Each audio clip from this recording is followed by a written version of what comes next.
తప్పని పరిస్థితిలో ఎవరి మీదైనా చలానా వేస్తే ఒక్క పైసా తగ్గించకండి.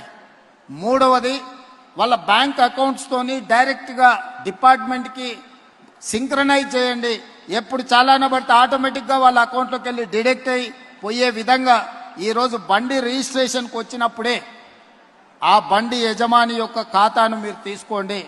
బ్యాంక్ అకౌంట్ను అటాచ్ చేయండి. ఏ బండి అయితే స్పీడింగ్ చేస్తుందో, ఏ బండి అయితే సిగ్నల్ జంప్ చేస్తుందో, ఏ బండికి అయితే చలానా పడుతుందో ఆటోమేటిక్గా ఆ యజమాని అకౌంట్లో నుంచి నగదులు బదిలీ అయ్యే విధంగా మీరు ఈరోజు టెక్నాలజీని వాడుకోండి.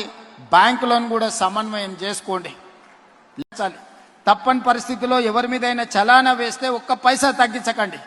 మూడవది, వాళ్ళ బ్యాంక్ అకౌంట్స్ తోని డైరెక్ట్ గా డిపార్ట్మెంట్ కి సింక్రనైజ్ చేయండి. ఎప్పుడు చలానా పడితే ఆటోమేటిక్ గా వాళ్ళ అకౌంట్ లోకి వెళ్ళి డిడక్ట్ అయ్యి పోయే విధంగా ఈ రోజు బండి రిజిస్ట్రేషన్ కు వచ్చినప్పుడే ఆ బండి యజమాని యొక్క ఖాతాను మీరు తీసుకోండి.